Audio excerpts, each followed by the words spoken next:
পালাবার পথ পাবো না। এবার ওবায়দুল কাদেরকে হন্যে হয়ে খুঁজছেন পলাতক আওয়ামী লীগের নেতারা। তাকে খুঁজে পেলে ঘটতে পারে অনাকাঙ্ক্ষিত কোনো ঘটনা। মূলত আওয়ামী লীগের এমন দুর্দিনের পেছনে ওবায়দুল কাদেরকেই দায়ী করছেন দলের বেশিরভাগ নেতাকর্মী। তারা বলছেন নিজের দায়িত্ব এড়াতে এবং ক্ষুব্ধ নেতাদের রোষানল থেকে বাঁচতে বেশ কিছুদিন দেশে আত্মগোপনে থেকে পরবর্তীতে ভারতে পালিয়ে গেছেন আওয়ামী লীগের সাধারণ সম্পাদক ওবায়দুল কাদের।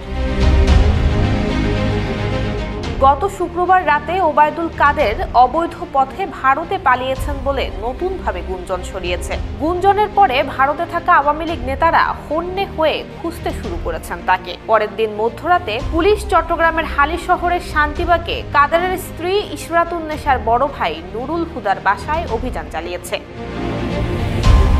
আওয়ামী লীগের শীর্ষ নেতাদের দেয়া তথ্য থেকে জানা যায়, শহীদ নূর হোসেন দিবস উপলক্ষে double million offer Walton fridge কিনে পেতে পারেন 20 লক্ষ টাকা, রয়েছে কোটি কোটি টাকার নিশ্চিত উপহার। গত রোববার দলীয় কর্মসূচি ঘোষণার পর ওবায়দুল কাদের নিজ দায়িত্ব এবং এক ধরনের ঝুঁকি এড়াতে তড়িঘড়ি করে দেশ ছেড়ে পালিয়ে গেছেন। এতে খুব একটা সুবিধা পাচ্ছেন না তিনি, কেননা ভারতেও তাকে আত্মগোপনেই থাকতে হবে। দেশে আগে থেকে আত্মগোপনে থাকা আওয়ামী লীগ নেতাদের রোষানল থেকে বাঁচতে সাবেক সড়ক পরিবহন এবং সেতু মন্ত্রী ভারতে লুকিয়ে আছেন বলে অনেকেই জানিয়েছেন।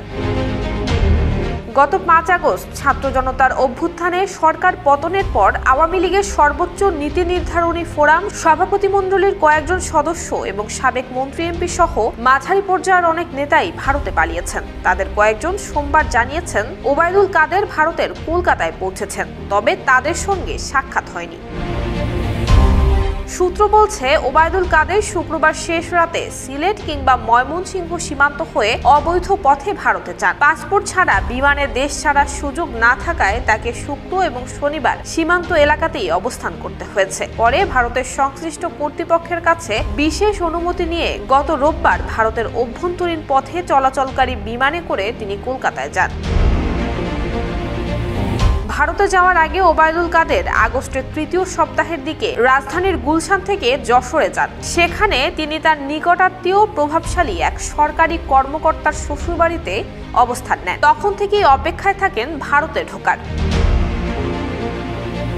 আওয়ামী লীগের সাধারণ সম্পাদকের সর্বশেষ অবস্থান জানার জন্য গত কয়েকদিন তার মোবাইলের 2টি নম্বরে দফায় দফায় ফোন করলেও তা বন্ধ পাওয়া যায়। আওয়ামী লীগ ঘরানার রাজনীতিতে ওবায়দুল কাদের বিরোধী নেতাদের কাছে দলের সাধারণ সম্পাদকের অবস্থান জানতে চাইলে প্রায় সবাই এক বাক্যে বলেছেন তিনি কলকাতায়, তবে রোষানল এড়ানোর জন্য তিনি আত্মগোপনে আছেন।